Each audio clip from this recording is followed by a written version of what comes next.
சிறப்புரை நிகழ்த்துவதற்காக என்னுடைய ஆசிரியர் தந்தை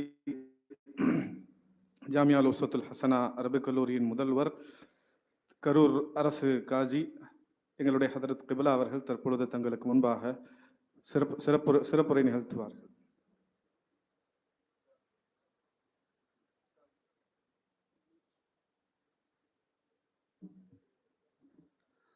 السلام عليكم ورحمة الله وبركاته. بسم الله الرحمن الرحيم. نحمده ونستعينه ونستغفره ونؤمن به ونتوكل عليه ونعوذ بالله من شرور أنفسنا ومن سيئات أعمالنا. من يهده الله فلا مضل له ومن يضلل فلا هادي له، ونشهد أن لا إله إلا الله وحده لا شريك له، ونشهد أن سيدنا ونبينا مولانا محمدا عبده ورسوله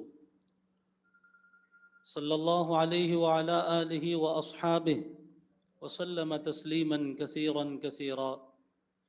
رب اشرح لي صدري ويسر لي أمري واحلل عقدة من لساني يفقه قولي. سبحانك لا علم لنا إلا ما علمتنا إنك أنت العليم الحكيم. أما بعد، فقد قال الله تبارك وتعالى في كلامه العزيز: أعوذ بالله من الشيطان الرجيم، وأعدوا لهم ما استطعتم من قوة ومن رباط الخيل ترهبون به عدو الله وعدوكم وآخرين من دونهم لا تعلمونهم الله يعلمهم. وقال نبينا عليه الصلاة والسلام: إن الله لا يقبض العلم انتزاعا ينتزعه من الناس، ولكن يقبض العلم بقبض العلماء، فإذا ذهب العلماء اتخذ الناس رؤساء جهالا فسئلوا فأفتوا وضلوا وأضلوا عن سواء السبيل، أو كما قال صلى الله عليه وسلم. இந்த சங்கையான தாருல் உலூம் சித்திகியா நிறுவனத்தின் பட்டமளிப்பு விழாவிற்கு வருகை தந்திருக்கக்கூடிய தமிழகத்தின் தகுதிமிக்க தலைமை காசி அவர்களே மற்றும் தகுதி வாய்ந்த இந்நிறுவனத்தின் நிர்வாக பெருமக்களே மற்றும் இங்கு வந்திருக்கக்கூடிய உலமா பெருமக்களே, பட்டம் பெறக்கூடிய ஆலிம் பெருமக்களே, மாணவ சகோதரர்களே, உள்ளூர் வெளியூர் பிரமுகர்களே, தாய்மார்களே, சகோதரிகளே, நாம் ஒரு முபாரக்கான ஒரு உன்னதமான சபையில் இங்கே வீற்றிருக்கின்றோம். தாருல் உலூம் சித்திகியா நிறுவனம் தான் தயாரித்திருக்கக்கூடிய இந்த இளம் உலமாக்களை சமுதாயத்திற்கு சமர்ப்பிக்கக்கூடிய இந்த புனிதமான நிகழ்வில் நாம் எல்லாம் மிகுந்த சந்தோஷத்தோடு அமர்ந்திருக்கிறோம். இந்த நேரத்தில் உலமாக்களுக்கும் சமுதாயத்திற்குமான கடமைகள் என்ன ஏனென்று சொன்னால், அல்லாஹின் தரப்பிலிருந்து நிஅமத்துகள் எவ்வளவு பெரியதாக இருக்கிறதோ அந்த அளவுக்கு பொறுப்புகளும் கடமைகளும் பெரியதாக இருக்கின்றது. இந்த உலமாக்களுக்கான கடமைகள் என்ன என்பதை இந்த நல்ல நேரத்தில் நினைவு கூறுவதற்கு நான் ஆசைப்படுகின்றேன். நான் அவர்களுக்கு உபதேசிக்கக்கூடிய அளவுக்கு பெரிய மனிதன் அல்ல. உருதுவிலே சொல்லுவார்கள், சோட்டி முஹ் படி பாத் என்று சொல்லி, சாதாரண தகுதியில் உள்ளவர் பெரும் பெரும் அறிவுரைகளை வழங்குவதற்கு தகுதியற்றவர். அந்த அடிப்படையில் நான் அவர்களுக்கு அறிவுரைகளாக இல்லாமல் ஆலோசனைகளாக, அதே போல் நமது பெரியார்களின் கருத்துக்களை அவர்களுக்கு தகவல்களாக, அவர்களின் அறிவுரைகளை அவர்களின் சார்பாக நான் ஒரு மாணவனாக இருந்து அவர்களுக்கு சமர்ப்பிப்பதற்கு இந்த நல்ல நேரத்தில் நான் ஆசைப்படுகின்றேன். கண்ணியத்திற்குரிய இளம் உலமாக்களே, சகோதரர்களே, நாம் வாழக்கூடிய இந்த காலம் பல சவால்கள் நிறைந்த காலமாக இருக்கிறது. நம்முடைய உலமாக்கள் சொல்லி காட்டினார்கள். இதற்கு முன்னாலும் நமது மூத்த உலமாக்கள் சொல்லிக் கொண்டிருக்கின்றார்கள். இன்றைய காலத்தில் இஸ்லாமிய சமூகம் சந்திக்கக்கூடிய அளவுக்கு சவால்கள், சந்திக்கக்கூடிய அளவிற்கு சோதனைகளை உலக வரலாற்றில் எந்த காலத்திலும் முஸ்லிம் சமூகம் அல்ல வேறு எந்த சமூகமும் எதிர்கொண்டது கிடையாது. ஏன் இஸ்லாத்திற்கு எவ்வளவு சவால்கள் இருக்கிறது என்று சொன்னால், இஸ்லாம் சத்திய மார்க்கம், இஸ்லாம் உண்மை மார்க்கம். இந்த உண்மையை, சத்தியத்தை அழிப்பதற்கு உலகத்தில் பெரும் பெரும் முயற்சிகள் மேற்கொள்ளப்படுவது இது யதார்த்தம். அதனால் தான் இன்றைக்கு இஸ்லாமும் முஸ்லிம்களும் பல்வேறு சவால்களை சந்தித்துக் கொண்டிருக்கின்றார்கள். அனுதினமும் பல்வேறு சோதனைகளை சந்தித்துக் கொண்டிருக்கின்றார்கள். இன்னும் சொல்ல போனால் இந்த சமூகம் இன்று வீழ்ச்சியை நோக்கி போய்கொண்டிருக்கிறது. நாம் வீழ்ச்சியை நோக்கி போய்கொண்டிருக்கிறோம் என்பதையும் உணராத ஒரு அவல நிலையில் இருந்து கொண்டிருக்கிறோம். அல்லாமா அபுல் ஹசன் அலி அந்நத்வி ரஹ்மத்துல்லாஹி அலைஹி மிகப்பெரிய மகான், இந்திய தேசத்தின் ஒரு பிதாமகன் என்று சொல்லலாம். உலகத்தையே திரும்பி பார்க்க வைத்தவர். தன்னுடைய பேச்சாற்றலால், தன்னுடைய எழுத்தாற்றலால் உலகத்தை தன் பக்கம் வசீகரித்தவர். அவர் சொல்லக்கூடிய ஒரு வார்த்தையை அழகாக சொல்லுவார்கள். அம்ரான் லா யுஹத்தத் வக்துன் லஹுமா. சொல்லுவாங்க, ரெண்டு விஷயங்கள் இருக்கிறது, அதற்கு நாம் துல்லியமாக நேரத்தை நிர்ணயிக்க முடியாது. ரெண்டு விஷயங்களுக்கான நேரத்தை அது எந்த சமயத்தில் ஏற்படும், எப்பொழுது ஏற்படும் என்பதை நாம் எப்பொழுதுமே துல்லியமாக அது நிர்ணயிக்க முடியாது. முதலாவது சொல்லுவார்கள், அந்நௌம் ஃபி ஹயாத்தில் ஃபர்த். தனி மனித வாழ்க்கையில் ஏற்படக்கூடிய உறக்கம். பொதுவாக எல்லாருக்கும் களைப்பு வந்துருச்சுன்னா உறக்கம் வரும். ஆனால் எப்போ வரும் தெரியாது. பேச்சு நடைபெற்று கொண்டிருக்கும் போது வரலாம், பாடம் நடைபெற்று கொண்டிருக்கும் போது வரலாம், தொழுகையில் வரலாம், வணக்கங்களில் வரலாம். தனி மனித வாழ்க்கையில் வரக்கூடிய உறக்கத்திற்கு நாம் நேரத்தை நிர்ணயிக்க முடிவதில்லை. பிறகு சொன்னார்கள், ஒல் இன்ஹிதாத் ஃபி ஹயாத்தில் உம்மா. ஒரு சமூகத்தின் வாழ்க்கையில் ஏற்படக்கூடிய சரிவுகள், ஒரு சமுதாயத்தின் வாழ்க்கையில் ஏற்படக்கூடிய பின்னடைவு, இதை பற்றிய நேரத்தை துல்லியமாக கணக்கிடுவது நம்மால் முடியாது. லா யுஷ்அரு பிஹிமா இல்லா இதா கலபா வஸ்தௌலயா. அவர்கள் சொல்லுவார்கள், இந்த ரெண்டையும் அது நம்மை ஆட்கொள்கின்ற பொழுது, நம்மை வியாபிக்கின்ற பொழுதுதான் நம்மால் உணர முடியுமே தவிர அதற்கு முன்னால் நம்மால் உணர முடியாது என்று சொல்லுவார்கள். அபுல் ஹசன் அலி அந்நத்வி ரஹ்மத்துல்லாஹி அலைஹி இதற்கு ஒரு உதாரணம் அந்த காலத்தில் சொல்லி காட்டினார்கள். அந்த உதாரணம் இன்றைக்கு பொருந்துமா என்று நாம் யோசிக்க வேண்டும். ஏனென்று சொன்னால் இன்னும் மோசமான நிலையில் இன்றைக்கு நாம் வாழ்ந்து கொண்டிருக்கக்கூடிய காலம் இருந்து கொண்டிருக்கிறது. அல்லாமா அபுல் ஹசன் அலி அந்நத்வி ரஹ்மத்துல்லாஹி அலைஹி இந்த சமுதாயத்திற்கான உதாரணத்தை, இந்த சமுதாயத்தை வழிநடத்த வேண்டிய தலைவர்களின் நிலைகளை பற்றி இவ்வாறு சொல்லுவார்கள். ஒரு பெரிய உல்லாச கப்பல் கடலிலே பயணித்துக் கொண்டிருக்கிறது. கப்பலிலே பல்வேறு விதமான ஆட்டம் பாட்டங்கள் நடைபெற்றுக் கொண்டிருக்கிறது. அங்கே உணவுகள் பரிமாறப்படுகின்றன, அங்கு பானங்கள் பரிமாறப்படுகிறது. மக்கள் அங்கள் உல்லாசமான கேளிக்கை விளையாட்டுகளில் ஈடுபட்டு கொண்டிருக்கிறார்கள். கப்பலின் மாலுமி, கப்பலை இயக்கக்கூடியவர், அவரும் கவனமற்று இந்த கேளிக்கை விளையாட்டுகளில் ஈடுபட்டு கொண்டிருக்கிறார். ஆனால் கப்பலோ இன்னும் சற்று நேரத்தில் ஒரு பெரும் பனிப்பாறையின் மீது மோதி அது தூள் தூளாக போகிறது, அது சிதைந்து சின்னாபின்னமாக போகிறது. இதை பற்றிய கவலை மாலுமிக்கும் இல்லை, அங்கு பயணிக்கக்கூடிய மக்களுக்கும் இல்லை. சொல்லிவிட்டு சொல்லுவார்கள், இதுதான் இன்றைய உம்மத், இந்த உம்மத்தை வழிநடத்தக்கூடிய வழிகாட்டுகளின் நிலையாக இருக்கிறது என்று சொல்வார்கள். இன்றைக்கு உம்மத் இந்த கப்பல்ல பயணிக்கிற மாதிரி இன்றைக்கு உலகத்தில் பயணித்துக் கொண்டிருக்கிறது. தங்களுக்கான பிரச்சனைகள் என்ன, தங்களுக்கான சவால்கள் என்ன, நாம் எந்த நிலையில் வாழ்ந்து கொண்டிருக்கிறோம், இதை பற்றி கவலை இல்லை. சரி, அவர்களை வழிநடத்தக்கூடிய மாலுமிகளாக செயல்படக்கூடிய தலைவர்கள், அவர்களின் நிலை எப்படி இருக்கிறது? இன்றைக்கு நாம் தலைவர்கள் என்று சொன்னதும் தலைவர்களை யாராக பார்க்கிறோம் நன்றாக தெரிந்து கொள்ள வேண்டும். தலைமைத்துவம் யார் கையில் இருக்க வேண்டும், யார் தலைவர்களாக பார்க்கப்பட வேண்டும், இஸ்லாம் நமக்கு சொல்லி தருகிறது. அல் ஹுகூமத்துல் ஹகீகியா, உண்மையான ஆட்சி அதிகாரம் யார் கையில் இருக்கிறது நமக்கு எல்லாம் தெரியும், அல்லாஹின் கையில தான் இருக்குது. ஆனா உலகத்துல அல் ஹுகூமத்துல் ஹகீகியா யார் கையில் இருக்கும்? உலமாக்கள் சொல்லி காட்டுகின்றார்கள், உண்மையான ஹுகூமத் ஆட்சி அதிகாரம் எந்த காலத்திலும் அல்ல அரசர்களின் கையில் கொடுக்கவில்லை. அது ஹுகூமத் லாஹிரியா, வெளிரங்கத்தில் புற தோற்றத்தில் சில அதிகாரங்கள், சில பொறுப்புகள் அதிகார வர்க்கத்திலும் இருக்கலாம். ஆனால் மக்களின் உள்ளங்களை ஆட்சி நடத்தக்கூடிய, உலகத்தில் மாற்றங்களை உண்டாக்கக்கூடிய, உலக நிலாம்களில் முன்பின் ஏற்படுத்தக்கூடிய சக்தியையும் வலிமையும் அல்லாஹ் அவர்களிடத்தில் கொடுக்கவில்லை. அல்லாஹ் நுபுவத்தில் வைத்திருக்கிறான் என்று உலமாக்கள் சொல்லுவார்கள். நபிமார்களின் கையில் அல்லாஹ் கொடுத்திருந்தான், நுபுவத்தில் இருந்தது. பிறகு நபிமார்களின் வருகை முற்று பெற்று விட்டது. நபிமார்களுக்கு பிறகு இந்த தலைமைத்துவம், இந்த மக்களை வழிநடத்தக்கூடிய அதிகாரத்தை அல்லாஹ் தலீம் மற்றும் தாவத்திற்குள் வைத்து விட்டான். யாரெல்லாம் தலீம் என்னும் பொறுப்பில் இருக்கின்றார்களோ, தாவத் என்னும் பொறுப்பில் இருக்கின்றார்களோ, அவர்களுடைய கரங்களில் அல்லாஹ் உண்மையான அதிகாரத்தை வைத்திருக்கிறான் என்று நமது உலமாக்கள் ஆணித்தரமாக சொல்லி காட்டுகின்றார்கள்.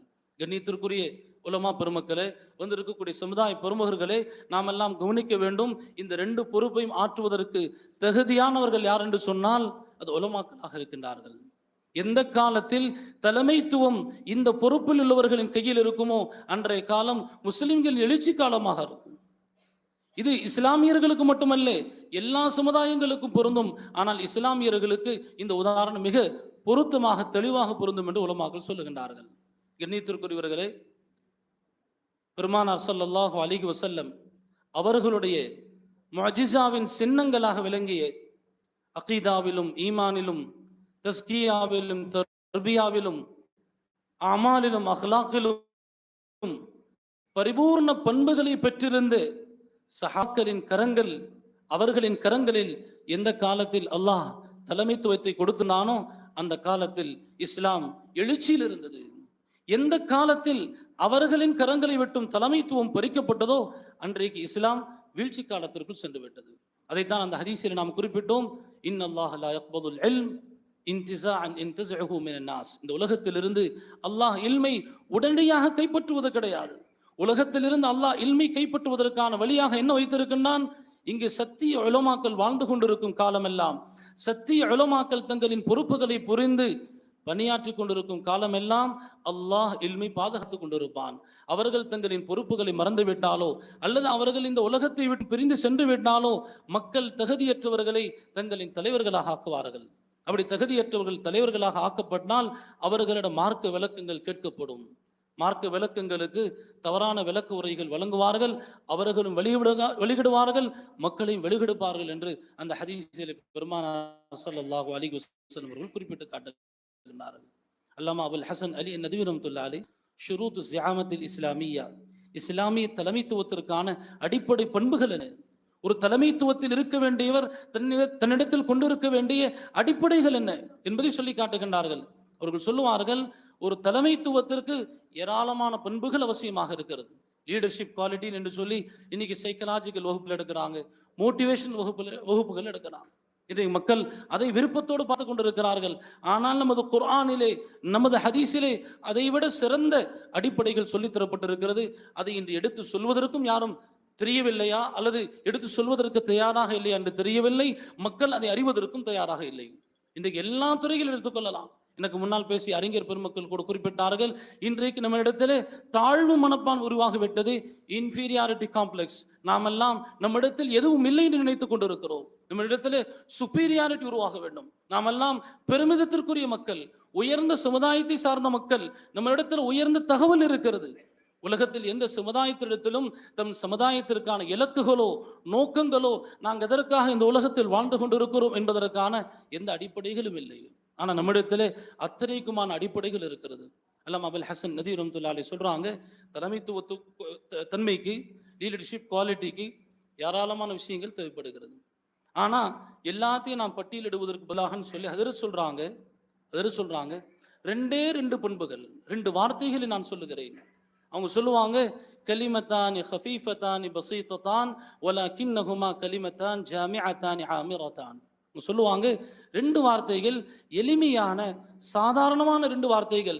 ஆனால் அந்த ரெண்டு வார்த்தைகள் வீரியம் மிக்க, செழுமை மிக்க, ஆழமான பொருள்களை உள்ளடக்கிய ரெண்டு வார்த்தைகள் என்று சொல்வார்கள். தலைமைத்துவ பண்பிற்கான ரெண்டு வார்த்தைகள். இந்த ரெண்டு வார்த்தைக்குள் அத்தனை பண்புகளையும் உள்ளடக்கி விடலாம். ஒன்று சொன்னார்கள் அல் ஜிஹாத் என்று சொன்னார்கள். ஜிஹாத் என்று நம்ம கேட்டதுமே நம்முடைய சிந்தனைகளில், கவனங்களில் என்ன வரும்? நம்ம எல்லாரும் நினைப்போம், உடனே போருக்கு செல்ல வேண்டும், வாழ்க்க வேண்டும் என்று நாம் நினைத்து விட்டால் நமது புரிதல் என்பது ஒரு பாமரத்தனமான புரிதலாக இருக்கிறது. இஸ்லாத்தில் என்றைக்குமே வாழ்த்தூக்குவது அடிப்படையாக சொல்லப்படவில்லை. இஸ்லாமை பாதுகாப்பது அடிப்படை. ஆனால் வாழ்த்தூக்குவதை என்றைக்கும் இஸ்லாம் அடிப்படையாக சொல்லவே கிடையாது. அப்ப ஜிஹாது கருத்தம் என்ன? இது அல்லாமா அபுல் ஹசன் அலி நதவி சொல்லக்கூடிய அர்த்தம். அதை நான் உங்களுக்கு முன்னால் பகிர்கிறேன். சொல்வார்கள், பத்லுல் வுஸ்அ வ காயத்துல் ஜஹ்த் லினைலி அக்பரி மத்லூப். உயர்ந்த இலக்கை அடைவதற்காக நம்மிடத்தில் அல்லாஹ் கொடுத்திருக்கக்கூடிய அத்துணை திறமைகளையும் அத்துணை வாய்ப்புகளையும் நாம் செலவழிப்பதற்கு பெயர் ஜிஹாத் என்று சொல்லி காட்டுவார்கள். கண்ணியத்திற்குரியவர்கள் நாம் யோசித்து பார்க்க வேண்டும், சிந்தித்து பார்க்க வேண்டும். நமது வாழ்க்கையின் இலக்கு என்ன? நமது வாழ்க்கையின் லட்சியம் என்ன? அல்லாஹ்விற்கு வெளிப்படுவது, அவனுடைய திருப்புறத்தை அடைவது, அவனுடைய நாமங்களை, அவனுடைய சொல்லை, அவனுடைய வார்த்தைகளை உலகமெங்கும் மேலோங்க செய்வது, இதுதான் ஒரு முஸ்லிமுடைய வாழ்க்கையின் இலக்காக, லட்சியமாக இருக்கிறது. இந்த லட்சியத்தை அடைவதற்காக வேண்டி அவர் தன்னுடைய ஒட்டுமொத்த முயற்சிகளையும் தன் உழைப்புகளையும் சவால்கள் எதிர்கொள்ளக்கூடிய துணிவுகளையும் துணிச்சல்களையும் அவர் உருவாக்கி கொள்ள வேண்டும்.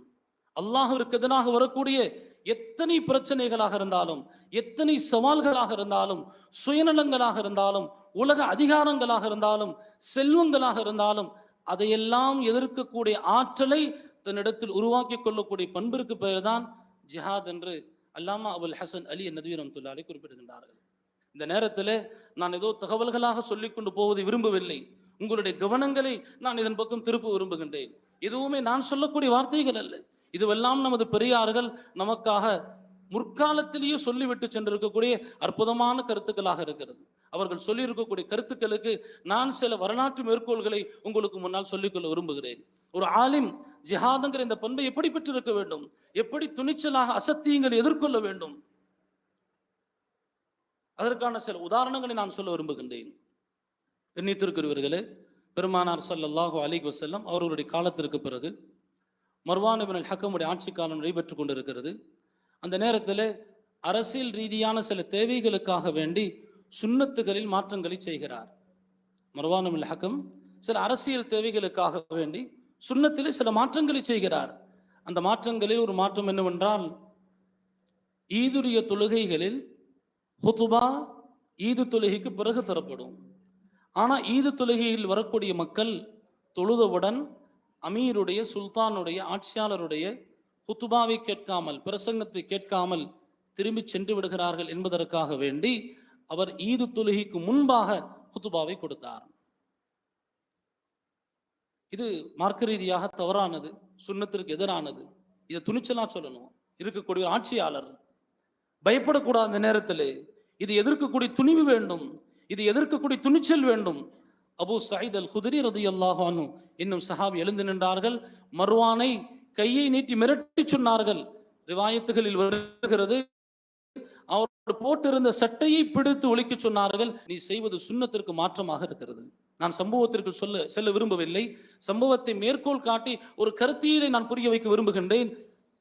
மார்க்கத்திற்கு முரணாக, மார்க்கத்திற்கு மாற்றமாக ஏதேனும் ஒரு காரியம் நடைபெறக்கூடிய நேரத்தில் யார் தடுக்கக்கூடிய பண்புகளை பெற்றவராக இருக்கிறாரோ, அந்த முன்கரை அழிக்கக்கூடிய தகுதி பெற்றவராக இருக்கிறாரோ, அவர்தான் இந்த உம்மத்தை வழிநடத்துவதற்கு தலைமைத்துவத்தை பெற்றிருக்கக்கூடிய, தலைமை நிலையில் இருக்கக்கூடிய ஒரு பொறுப்பாளராக அவர் பார்க்கப்படுகின்றார். இது மட்டுமல்ல, வரலாற்று நெடுக நாம் பார்க்கலாம். உலமாக்கள் எந்த நேரத்திலும் தங்களுக்கு எதிராக வரக்கூடிய எந்த விஷயங்களுக்கும் அவர்கள் சமரசம் செய்வதில்லை, சமரசமாகுவதில்லை, துணிச்சலாக எதிர்கொண்டார்கள்.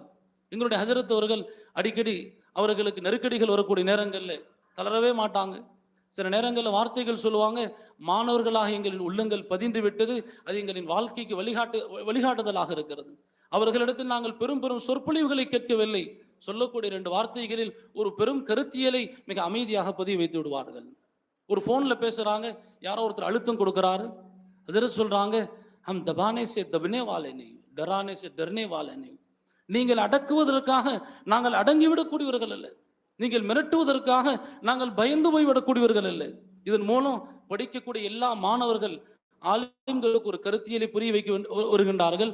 நமது கொள்கை, நமது கோட்பாடு, நமது வழிமுறைக்கு எதிராக யாரேனும் மிரட்டுகிறார்கள், அழுத்தம் கொடுக்கிறார்கள் என்பதற்காக நாம் மாறிவிட முடியாது.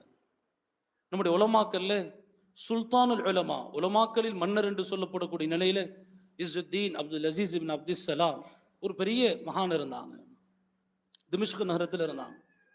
நான் சொல்றேன், உண்மையிலும் இந்த நேரத்தில் சொல்றேன், எல்லாருக்கும் சொல்றேன், நாம் முஸ்லிம்களாக இருக்கக்கூடிய எல்லோருமே இஸ்லாமிய ஆளுமைகளை படித்து கொண்டே இருக்க வேண்டும். அதில் பிரத்யேகமாக நான் உலமாக்களுக்கு சொல்லுகின்றேன், இஸ்ஸுத்தீன் இப்னு அப்துல் சலாமுடைய வரலாற்றை நாம் படிக்கவில்லை என்று சொன்னால் அது மிக பெரும் நமக்கான ஒரு பின்னடைவாக அது கருதப்படும். அவ்வளவு பெரிய வரலாறு. வஹ்யுல் கலம்ங்கிற கிதாபில் முஸ்தபா ராஃபி இதை பதிவு செஞ்சிருக்கிறார். இந்த சம்பவத்தை அவங்களுடைய வாழ்க்கையே ஒரு போராட்டமான வாழ்க்கை. திமிஷ்கு நகரம், சிரியாவுடைய தலைநகரம் டெமாஸ்கஸில் அவங்க ஒரு பள்ளியில் இமாமாக இருக்கின்றார்கள். அங்கு மிகப்பெரிய காதியுல் குலாத்தாக நியமிக்கப்பட்டிருக்கின்றார்கள். அந்த நேரத்தில் ஆட்சியாளர் அல் மலிக்கு சாலிஹ் இஸ்மாயில், உம்மவி ஆட்சியாளர்கள் அல் மலிக்கு சாலிஹ் இஸ்மாயில். அந்த நகரத்தில் அரசர்களுக்கெல்லாம் அல் மலிக்கு சாலிஹ்ங்கிற வார்த்தை சேர்க்கப்படும். அல் மலிக்கு சாலிஹ் இஸ்மாயிலுடைய ஆட்சி காலம். அவருடைய ஆட்சி காலத்தில் இஸ்ஸுதீன் இப்னு அப்துஸ்ஸலாம் அந்த நகரத்துடைய, இன்னும் சொல்ல போன நாட்டுடைய காதியுல் குலாத்தாக இருக்கின்றார்கள், சீஃப் ஜஸ்டிஸாக, தலைமை நீதிபதியாக இருக்கின்றார்கள். அந்த நேரத்தில் அல் மலிக்கு சாலிஹ் இஸ்மாயில் அவர்களுக்கும் ஹஜ்ரத் அவர்களுக்கும் ஒரு கருத்து வேறுபாடு ஏற்படுகிறது. அரசியல் ரீதியான ஒரு கருத்து வேறுபாடு. ஹஜ்ரத் அவர்கள் அந்த கருத்து வேறுபாட்டிற்காக எந்த விதத்திலும் ஒத்துப்போகவில்லை, சமரசம் செய்யவில்லை. இதுதான் சட்டம், இது தவறு என்று சொன்னார்கள். அவர் என்ன தவறு செஞ்சாருன்னா, இஸ்லாமிய ஆட்சியில் இன்னொரு பகுதி மிஸ்ர் நாடு இருந்தது. அந்த நாட்டில் ஆட்சியாளராக இதே மாதிரி இன்னொருத்தர், அவங்களுடைய சொந்த குடும்பத்தில் உள்ளவங்க தான் அல் மலிக்கு சாலிஹ் அய்யூப் இருந்தார். அய்யூப்ங்கிற மன்னர் இருந்தார். அவருடைய ஆட்சியை வீழ்த்துவதற்காக நஸ்ரானி ஆட்சியாளர்களோடு, பிரெஞ்சுக்காரர்களோடு ஒரு நட்புறவு கொள்கின்றார். இது ஹஜ்ரத் அவர்கள் வன்மையாக கண்டிக்கிறார்கள், எதிர்க்கிறார்கள். இதற்காக ஹஜ்ரத் அவர்களுக்கும் இவருக்கும் மத்தியிலே ஒரு பெரிய போராட்டம் நடைபெறுகிறது. கைது செய்யப்படுகின்றார்கள். கைது செய்யப்பட்ட பிறகும் கூட தளர்வு கொள்ளவில்லை. கைது செய்யப்பட்டதற்கு பிறகு மக்கள் எல்லாம் போராட்டம் நடத்துகிறார்கள். வேறு வழியின்றி விடுதலை செய்யப்பட்டு நாடு கடத்தப்படுகின்றார்கள். அங்கிருந்து பைத்துல் மக்திஸை நோக்கி பயணிக்கின்றார்கள். போகக்கூடிய வழியில ஒரு இடத்தில் தங்கி இருக்கின்றார்கள். அங்க அவங்களுடைய பட்டாளங்களோடு கூட நிறைய பேர் வந்திருந்தாங்க. சீடர்கள் பாடங்கள் நடத்தி கொண்டிருக்கிறாங்க, அமல்கள் செய்து கொண்டிருக்கிறாங்க. அரசரும் ஒரு தேவை நிமித்தமாக அந்த வழியில வந்திருக்கிறாரு. இஸ்மாயில் அல் மலிக்கு சாலிஹ் இஸ்மாயில். அந்த நேரத்தில் மன்னர் தன்னுடைய ஒரு பணியாளரை அனுப்பி ஹஜ்ரத் பேசுவதற்காக அனுப்புனாங்க. இப்பயாவது மன்னிப்பு கேட்டுருங்க, நீங்க உங்களை நாங்கள் திருப்பி பதவிகளை கொடுத்து அதே இடத்துல அமர்த்தி கொள்றோம். பாருங்க, பதவிகளை பார்த்து ஒரு ஆலிம், பதவிகளை பார்த்து ஒரு தீன்தாரி, பதவிகளை பார்த்து ஒரு தலைமை பொறுப்பில் இருக்க வேண்டியவர் தளர்வடைய கூடாது. ஹஜ்ரத் ஒரு வார்த்தை சொன்னார்கள். அந்த தர்பாரி, அந்த அதிகாரி வந்தவர் சொன்னாரு, அரசருடைய கையை மட்டும் முத்தமிட்டுருங்க, மீதி எல்லாம் உங்களுக்கு தந்துடுவோம். ஹஜ்ரத் சொன்னாங்க, நான் அவருடைய கையை முத்தமிடுவது என்ன, அவர் என் கையை முத்தமிட்டாலும் கூட, அரசரே இங்கு என் கையை முத்தமிட்டாலும் கூட, நான் நீங்கள் சொல்லக்கூடிய கருத்திற்கு அடிபணிய மாட்டேன் என்று சொல்லிவிட்டு சொன்னார்கள். நீங்கள் பயணிக்கக்கூடிய பாதையே வேறு, நாங்கள் பயணிக்கக்கூடிய பாதை, நாங்கள் சிந்திக்கக்கூடிய பாதையே வேறு. இந்த நேரத்தில் அரசருக்கும் வந்துருச்சு. திருப்பி கைது பண்ணிட்டார். அந்த இடத்துல கைது பண்ணி ஒரு கூடாரத்தில் அடைச்சு வச்சிருக்கிறாரு. பக்கத்தில் அரசர் தங்கி இருக்கிறாரு. இங்க கூடாரத்தில் ஹஜ்ரத் இருக்கிறாங்க. குர்ஆன் ஓதுறாங்க, இரவெல்லாம் திக்ர் செய்யறாங்க, வணக்க வழிபாடுகள் ஈடுபடுறாங்க, அழுகிறாங்க. அவங்களுடைய தினந்தோறும் மாமூலாத் நடந்து கொண்டு இருக்கிறது. எல்லாருக்கும் சத்தம் கேட்குது. அப்ப அரசர் நஸ்ரானி மன்னர்களோடு பேச்சுவார்த்தையில் இருக்கிறாரு. அந்த மன்னர்கள்ட்ட, அதிகாரிகள்கிட்ட கேட்கிறாரு, இந்த சத்தம் யாருதுன்னு தெரியுமா அப்படின்னு கேட்டாங்க. தெரியும்னு சொன்னாங்க. ஏன்னா அவங்களுக்கு தெரியும், இந்த ஆலிமை பற்றி தெரியும். அப்போ மன்னர் சொன்னார் பெருமையோடு, நான் உங்களோடு நட்புறவு கொள்வதை விரும்பவில்லை, அதற்காக நான் அவரை கைது செய்து இங்கு அடைத்திருக்கிறேன் என்று சொன்னார். நான் சொல்லக்கூடிய கருத்துக்கு அடிபணியலை, அதனால இங்கே அடைச்சு வச்சிருக்கிறோம். அந்த நஸ்ரானி மன்னர்கள் சொன்னாங்களாம், அந்த அதிகாரிகள் சொன்னாங்களாம், இது மாதிரி ஒரு குரு எங்களுக்கு இருந்திருந்தால் அவரின் கால்களை கழுவி நாங்கள் தண்ணீராக குடித்திருப்போம் என்று சொன்னார்கள். இப்ப நஸ்ரானிகளின் உள்ளத்துல கூட இவ்வளவு பெரிய மதிப்பு இருந்தது. ஆனால் இன்றைக்கு இஸ்லாமிய ஆட்சியாளர்கள் விளங்கவில்லை. பிறகு நிலைமை தலைகீழாக மாறுகிறது, ஆட்சி மாற்றம் ஏற்படுகிறது. பிரெஞ்சுக்காரர்களோடு அல் மலிக்கு சாலிஹ் இஸ்மாயில் நடத்திய போராட்டத்தில் தோல்வி அடைகின்றார். இப்ப அல் மலிக்கு சாலிஹ் அய்யூப் மிஸ்ர் நாட்டுக்கு அவங்களை வரவழைக்கிறார். இங்கே அவர்களுடைய இன்னொரு வரலாறு துவங்குகிறது. மிஸ்ர் நாட்டுக்கு போன பிறகு அங்குள்ள விஷயங்கள்ல ஹஜ்ரத் அவர்கள் எப்படி நடந்து கொண்டாங்கன்னா, மன்னர் அய்யூப்னு கூப்பிட்டு பேசுவாங்களாம். அய்யூப் அய்யூப், எல்லாத்துக்கும் கூட இருக்கிறவங்க பயப்படுவாங்க. அந்த மன்னர் கடினமானவர், நல்ல அவர் ஆக்கப்பூர்வமான பணிகளை செய்தாலும் கூட கண்டிப்பானவர். யாரும் அவரிடத்தில் மரியாதை என்று பேச முடியாது. ஆனால் ஹஜ்ரத் அவர்கள் நேரடியாக அதட்டி பேசுவார்கள், எந்த பயமும் இல்லை. நம்முடைய எல்லா உலமாக்களும் எடுத்து பார்க்கலாம், மன்னர்கள் விஷயத்தில் அவர்கள் உள்ளங்களில் எந்த பயமும் இல்லை. இப்னு தகீக்குல் ஈத் பற்றி வந்திருக்கிறது, மன்னரை கூப்பிடும் பொழுது அல் இன்சான் என்று சொல்வார்களாம். அல் இன்சான் என்று சொல்லுவாங்க. மனிதா அப்படின்னு கூப்பிடுவாங்க, அல்ல ஆசாமியே என்று கூப்பிடுவார்கள். இப்படி உலமாக்கள் மன்னர்களுக்கு முன்னால் எந்த காலத்திலும் பயந்ததில்லை. அப்போ மன்னர் ஐயூபிடத்தில் இருக்கும் பொழுது ஒரு பிரச்சனை, அங்க காதியுல் குலாத்தா இருக்கிறாங்க, அங்க ஒரு பெரிய பதவியில் இருக்கிறார்கள். பாருங்க, தலைமை பொறுப்பில் இருக்கக்கூடியவர் எப்படி இருக்க வேண்டும் என்பதற்கான உதாரணம். அங்க ஒரு ஷரஈ மஸ்அலா, ஒரு பிரச்சனை வருது. என்னன்னு சொன்னா, அடிமைகளாக இருக்கக்கூடியவர்கள் ஆட்சி பொறுப்புக்கு வர முடியாது. அடிமைகளாக இருக்கக்கூடியவர்கள் செய்யக்கூடிய எந்த ஒப்பந்தங்களும் இஸ்லாமில் செல்லுபடியாகாது. வியாபாரம் செய்தாலோ அல்லது ஏதாவது ஒரு பொறுப்பை ஆற்றினாலும் செல்லாது. இப்போ மிஸ்ர் நாட்டில் நடைபெறக்கூடிய ஆட்சியில அடிமைகளாக இருந்தவர்கள் கொஞ்சம் கொஞ்சமாக வளர்ந்து முன்னேறி அவர்கள் எல்லாம் ஆட்சி பதவிக்கு வருகிறார்கள். அவர்கள் சட்டங்களை அங்கே எழுதுகின்றார்கள். ஹஜரத் அவர்கள் அந்த சட்டங்களை நான் நடைமுறைப்படுத்த முடியாது என்று மறுக்கிறார்கள். போராட்டம் வெடிக்கிறது. அடிமைகள் விற்கப்பட வேண்டும், விற்கப்பட்டவர்களின் காசுகள் பைத்துல் மாலில் சேர்க்கப்பட வேண்டும். அடிமைகள் ஆட்சியாளர்களாக இருக்க முடியாது. இதுதான் மார்க்க சட்டம். இதில் நான் ஒரு இன்ச்சு கூட பின்வாங்க முடியாது, ஒரு ஜானளவுக்கு கூட நான் பின்வாங்க முடியாது என்று பிடிவாதமாக நிற்கிறார்கள். மீண்டும் கைது செய்யப்படுகின்றார்கள். கைது செய்யப்படுவதற்கு முன்பே ஹஜரத் அவர்கள் 2 கோவேரி கழுதைகள்ல ஒரு கோவேரி கழுதைகள் சாமான்கள், பிறகு குடும்பத்தினரை ஏற்று ஊரை விட்டு கிளம்புறாங்க. ஊரை விட்டு கிளம்பக்கூடிய நேரத்தில் ஊரில் இருந்த அத்துணை தொழிலாளர்கள், கைவினை கலைஞர்கள், அதிகாரத்தில் இருக்கக்கூடியவர்களை தவிர்த்து எல்லா மக்களும் ஹஜரத்தோடு கிளம்பிட்டாங்க. மன்னர் பார்த்தார், இவங்கெல்லாம் போயிட்டா நம்ம நிலைமை என்ன ஆகிறது? ஹஜரத்துல வந்து கெஞ்சனாரு, திருப்பி வந்துடுங்க, நாங்கள் நீங்கள் சொல்றபடி கேட்டுக்கிறோம். திருப்பி வந்தாங்க. திருப்பியும் சொன்னாங்க, அடிமைகள் ஆட்சியாளர்களாக இருக்க முடியாது, அவர்கள் விற்கப்பட வேண்டும். அப்பயும் அடிமைகளுக்கு ஏற்றுக்கொள்ள முடியல. ஒருத்தரா தனியாக வந்து பார்த்தாங்க, நடக்கலை பேச்சு. இந்த மிஸ்ருடைய ஆட்சியாளர்கள் துணை ஆட்சியாளராக இருந்தவர், அவரும் ஒரு அடிமை, துணை ஜனாதிபதியாக இருந்தவர். அவர் முடிவு பண்ணிட்டார், ஹஜரத்தை கொலை செஞ்சிடலாம். வாள்கள் எடுத்துக்கொண்டு காவலாளிகளோடு வீட்டு வாயில் வந்து நிற்கின்றார். வாள்கள் உருவப்பட்ட நிலையில் இருக்கிறது. கதவு தட்டப்படுகிறது. ஹஜரத்துடைய மகன் அப்துல் லத்தீப் அந்த கதவை திறக்கின்றார். மிரண்டு போகின்றார், பயந்து போகின்றார். தந்தை அவர்களை வெளியில் கொலை செய்வதற்காக வேண்டி கொலை கூட்டத்தோடு துணை ஆட்சியாளர் வந்து இங்கே நின்று கொண்டிருக்கிறார். ஹஜரத் பயப்படாம சொன்னாங்க, நான் ஒன்றும் அல்லாஹுடைய பாதையில் கொல்லப்படக்கூடிய அளவிற்கு ஒரு பெரியவன் அல்லவே, நான் பெரியவன் கிடையாது, என்னையெல்லாம் கொல்ல முடியாது. கதவை திறந்து ஹஜரத் அவர்கள் வந்தார்கள். பார்த்தவுடன் அவர்களின் உள்ளங்களின் நடுக்கம் வருகிறது. கைகள் வறண்டன, வாள்கள் கீழே விழுந்தன. அவனால எதிர்கொள்ள முடியல. திருப்பி ஹஜரத் மன்னிப்பு கேட்டாங்க. அப்போ ஹஜரத் நீங்க என்ன சொன்னீங்களோ செய்யறோம்னு சொன்னாங்க. கடைசியாக ஹஜரத் அவர்கள் என்ன சொன்னார்களோ சொன்னபடி நிகழ்ந்தது. அனைவரையும் ஏலம் விட்டார்கள். எப்படி ஏலம் விட்டாங்கன்னா, விலைகளை சொல்லுவார்கள். யார் அதிக விலை கேட்கின்றார்களோ அது வரைக்கும் தாமதித்தார்கள். அதிக விலை கேட்டவர்களுக்கு விற்றார்கள். விற்ற பிறகு அவர்களின் செல்வங்களை எல்லாம் பைத்துல் மாலில் சேர்த்தார்கள். பிறகு அவர்கள் உரிமை விடப்பட்டார்கள் என்று நாம் வரலாற்றில் பார்க்கிறோம். இது மாதிரி 1, 2 அல்ல, நூற்றுக்கணக்கான வரலாறுகள் இருக்கிறது. அதனால் அபுல் ஹசன் அலி அந்நதவி ரஹ்மத்துல்லாஹி அலைஹி சொல்வதை போல் தலைமைத்துவ பண்பில் இருக்க வேண்டியவர்களிடத்தில் முதல் பண்பு இந்த ஜிஹாத் என்னும் குணம் இருக்க வேண்டும். ஜிஹாதுடைய பண்பு இருக்க வேண்டும். இந்த பண்பு இருக்கு. ஹஜரத் அவர்கள் 3 நிபந்தனைகள் சொல்கிறார்கள்.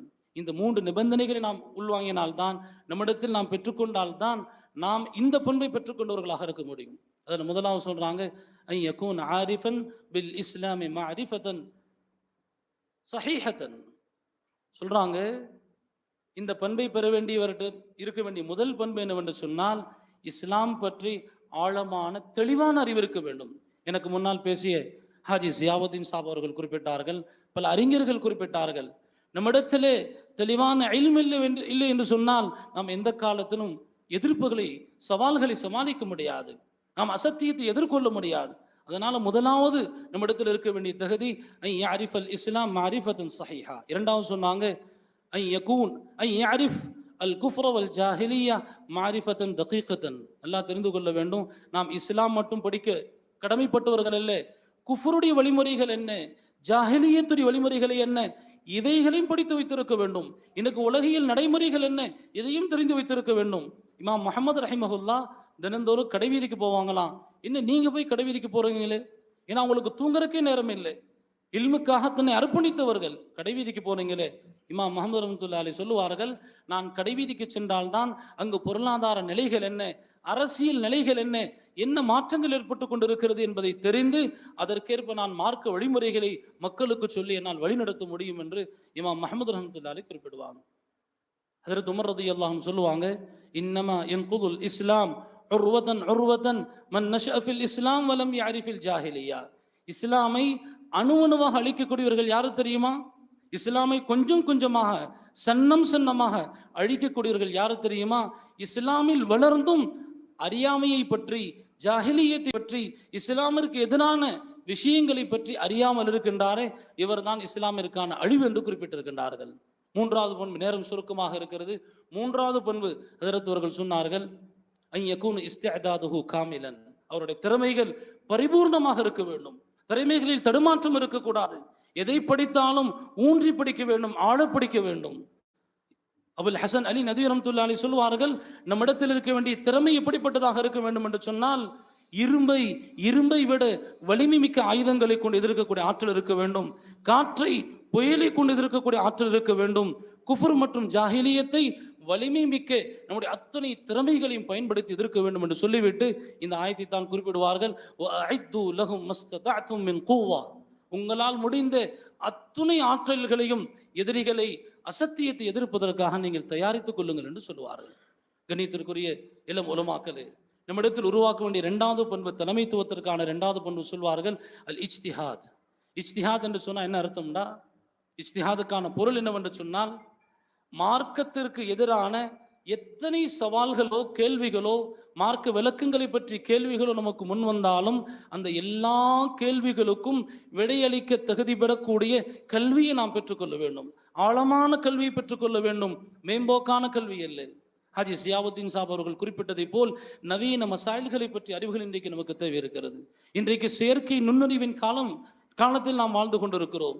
செயற்கை நுண்ணறிவின் மூலமாக மனித தேவைகள் இல்லாமல் எத்தனையோ வேலைகளை முடிக்கக்கூடிய ஆற்றல்களை எல்லாம் மனிதன் இன்றைக்கு உருவாக்கி விட்டான். செயற்கை இறைச்சிகள் உருவாக்கப்படுகிறது, செயற்கை உணவுகள் உருவாக்கப்படுகிறது. இது மாதிரி கிரிப்டோ கரன்சி இருக்கிறது, பிட்காயினுடைய சட்டங்கள் இருக்குது. இப்படி எத்தனையோ நவீன மசாயில்கள் இன்றைக்கு நடைபெற்று கொண்டிருக்கிறது. அதனால் இந்த காலத்தில் நம்முடைய விளக்கங்கள் ஆழமாக இருக்க வேண்டும், ஊன்றி படிக்க வேண்டும். நம்முடைய பெரியார்கள் எப்படி படித்தாங்க, சம்பவங்கள் சொல்ல நேரம் இல்லை, சுருக்கமாக சொல்கிறேன். காசி சனாஉல்லா பானிப்பட்டி தஃப்சீர் மல்ஹரி எழுதியிருக்கிறாங்க. அவங்க எப்படி படிச்சிருக்கிறாங்க, படிக்கக்கூடிய காலத்திலேயே 300 புத்தகங்களை படிச்சுக்கிட்டாங்க. சுயமாக பாடத்திட்டத்தில் சாராத 300 புத்தகம். 300 புத்தகம்னா நம்ம நினைக்கிற மாதிரி சின்ன சின்ன புத்தகங்கள் இல்லை. அதில் ஒரு புத்தகம் நான் சொன்னேன், புகாரி மாதிரி உள்ள புத்தகம், ஹிதாயா மாதிரி உள்ள புத்தகம், சீரத் இப்னு ஹிஷாம் மாதிரி உள்ள புத்தகம், இது மாதிரி படிச்சுக்கிட்டாங்க. ஃபத்ஹுல் பாரி எவ்வளோ பெரிய ஹதீஸ் கிரந்தத்துடைய வரலாற்று, அதாவது ஹதீஸ் கிரந்தத்து விளக்கு உரையது. அல்லாமா காஷ்மீரி ரஹ்மத்துல்லாஹி அலைஹி ஓதக்கூடிய காலத்திலே படிச்சுக்கிட்டாங்க, ஓதக்கூடிய காலத்தில் இது படிச்சுக்கிட்டாங்க. அதனால் படிக்கக்கூடிய காலங்களில் நம்முடைய முத்தாலாக்கள் ஆழமாக இருக்க வேண்டும். அப்போ 2 தன்மை நம்மிடத்தில் தேவை இருக்கிறது, ஜிஹாதுடைய பண்பு, இஸ்திஹாதுடைய பண்பு. இந்த 2ம் இல்லை என்றால் நாம் தலைமைத்துவ தகுதி இழந்து கொண்டிருக்கிறோம். அபுல் ஹசன் அலி நதவி ரஹ்மத்துல்லாஹி அலைஹி சொல்லுவாங்க, தலைமைத்துவ தகுதியை நாம் இழந்து விட்டால் அடுத்து உம்மத்தில் நடக்கக்கூடிய பிரச்சனைகள் என்ன தெரியுங்களா? அதுதான் இப்போ கவனிக்க வேண்டியது. நாம் இந்த தலைமைத்துவ பண்பை உருவாக்க மறந்துவிட்டோம் என்று சொன்னால் உம்மத்தில் ஏற்படக்கூடிய பிரச்சனைகளை நான் சுருக்கமாக சொல்லி முடித்து விடுகின்றேன். முதலாவது சொல்லுவாங்க, இன்திகாலுல் இமாமா மின் ஜமாஅத்தின் இலா ஜமாஅ. பதவிகள் கூட்டம் கூட்டமாக மாறிக்கொண்டிருக்கும், ஆளாளுக்கு தலைவர்கள் ஆகுவார்கள். இங்கே தலைமைத்துவம் ஒன்றாக இருக்காது, மாறி மாறி அது போய்கொண்டிருக்கும் என்று சொல்றார்கள். இரண்டாவது, தஹரீஃபுல் ஹயாத்தில் இஸ்லாமியா. இஸ்லாமிய வாழ்வியல் சிதைந்து போகும் என்று சொல்கின்றார்கள். இஸ்லாமிய வாழ்வியல் சிதைந்து கொண்டிருக்கிறது என்று சொன்னால் தெரிந்து கொள்ளுங்கள், அங்கே சரியான தலைமைத்துவம் இல்லை. தலைமைத்துவத்தில் இருக்க வேண்டிய உலமாக்கள், உம்மத்தை வழிநடக்க வேண்டிய உலமாக்கள் தங்களுக்கு மத்தியில் கருத்து வேறுபாடுகளிலோ அல்லது சுயநலங்களில் மூழ்கி இருந்தால் அங்கு உம்மத்துடைய வாழ்க்கை சிதைக்கப்படும் என்று சொன்னார்கள். மூன்றாவது சொன்னாங்க, ஃபஸ்லுத்தீன் அனி சியாசா. மார்க்கத்திற்கும் அரசியலுக்கும் சம்பந்தம் இல்லை என்று சொல்லி அரசியலை மார்க்கத்தை விட்டும் பிரித்து விடுவார்கள். நம்முடைய மார்க்கத்தில் அரசியல் இருக்கிறது, மக்களை வழிநடத்த வேண்டிய அத்தனை விஷயங்களும் நம்முடைய மார்க்கத்தில் சொல்லித்தரப்பட்டிருக்கிறது. நாலாவது சொல்றாங்க பாருங்க, சூஉ தம்சீலிஹிம் லில் இஸ்லாம்.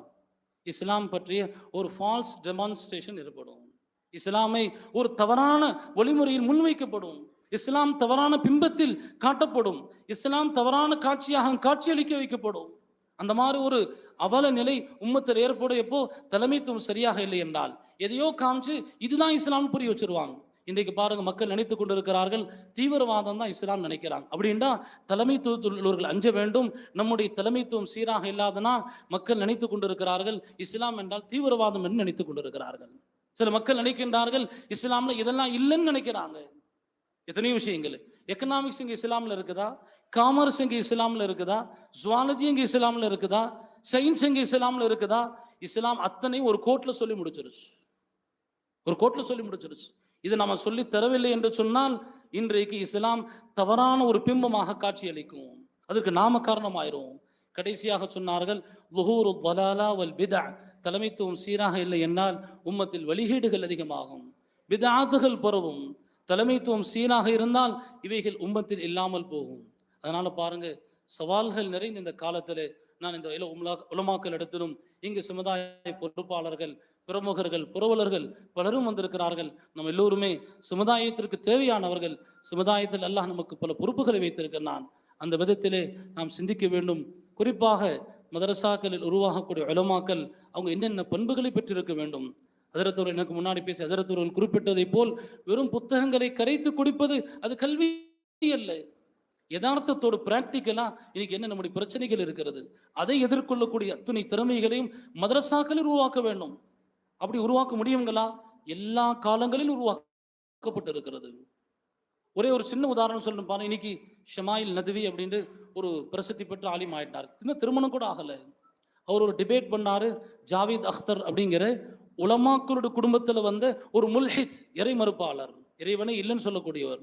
அவரு வந்து சினிமாக்களுக்கு கதை வசனங்கள், பாட்டுகள் எழுதக்கூடியவராம். அவர் முல்ஹித். அவரோடு நடந்த ஒரு போராட்டத்தில் அவர் வைத்த அற்புதமான அந்த ஆதாரங்களை பார்த்து உலகமே அவரை திரும்பி பார்த்தது. இப்போ அரபு நாட்டில் பயணங்கள் மேற்கொண்டிருக்கிறாரு.